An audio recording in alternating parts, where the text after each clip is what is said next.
Hi, I'm Serena Simmons and welcome to 8 Model Psychology. Today we're going to be looking at how you can instantly change your mood. So there are many things that have a positive impact on how you feel and ultimately the mood you're experiencing. We look at a lot of these things in the 8 models, so if you've been here before you'll know that we focus a lot on having a clear vision for your future. In other words, if you feel that you're on your happy path, you're more likely to feel better and brighter about the future. In the 8 model, we also look at the habits you keep that can also contribute to your overall mood. And we know, for example, that your diet can have a huge impact on the mood that you experience. As part of self-care and well-being, we're also interested in the amount of sleep that you get. And we are also interested in your beliefs. So in other words, do you have any beliefs that cause you worries or concern?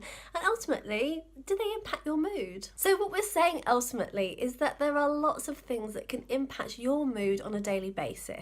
But what we're interested in today is something that you can do that can be an instant mood booster. And for that, we're interested in how you move your body. So consider for a moment that your body and your body language are a physical manifestation of your current mood. So for example, let's take a person who is depressed. So think about their body language for a moment, and maybe again you can relate to this. When you're feeling down, you tend to kind of hunch over, you avoid eye contact, your shoulders are hunched in, and your head is hung kind of low. Now think of the opposite of this. How do you appear, or how does someone appear when they're really happy? Their body language is more open, their eyes are wider, they seemingly kind of look around the world with wonder and delight. Now maybe what you can do is just to jot down a few of these things to get kind of clarity over some of the key facets of that particular body language that speaks to you. How do you behave when you're down? How does your body look? And likewise, how does it look when you're feeling happy and engaged and vibrant? So one of the first things you can do when you've actually got this clarity is to implement a simple strategy, and that is to deliberately change your body language. When you're feeling down, it can be really powerful just to start to, it's a little bit of forcing to start with, I can't lie, but essentially model that happy behaviour. You know, kind of walk a little bit faster, hold your head high, smile at people, hold your shoulders back and straight, and actually step into what it feels like to be happy. Ultimately, what you're doing is you're inducing a false physical state. But what actually happens is that your brain very quickly catches up with that. It's almost like tricking your brain into thinking it's literally happy. So that physical manifestation of that happy state can actually have it start to creep in and become your reality. Now, this isn't just woo-woo stuff.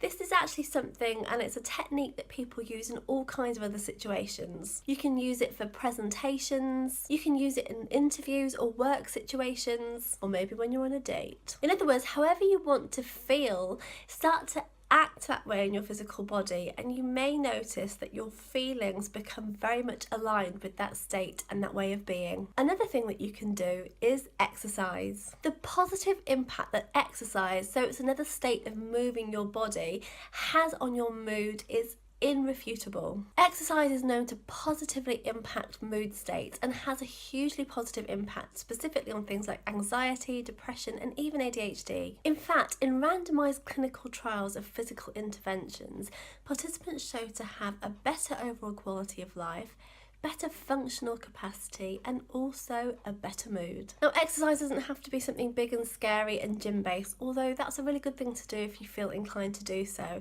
This could just involve getting out there for a walk and being in nature. The next thing you can do that doesn't require going to a gym is you can dance. Yes, you heard me right, you can dance. This doesn't require going anywhere, and it is an amazing mood booster. Now, like I've said here before at APE, I don't tell you to do anything that I don't actually do myself, and I happen to do this quite a bit. So I'll let you into a little secret.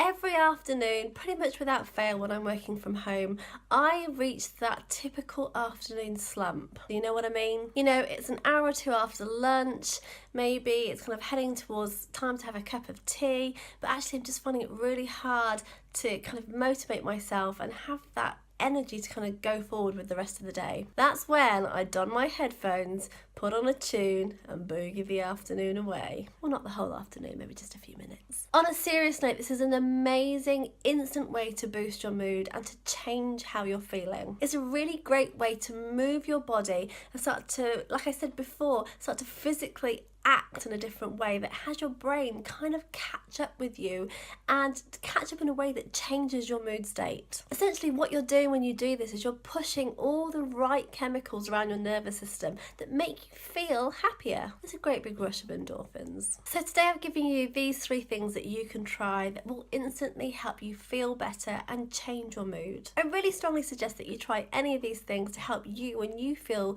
that your mood needs a big boost. And as we like to say here at APE, motion creates positive emotions. See what we've done there? So I hope you like what you've seen today, and if you do like what you've seen and you'd like this in your inbox every week, then please click on the link below to subscribe, and that way you get this in your inbox every single week. Bye! I think that's it. I'm just going to end with a little dance.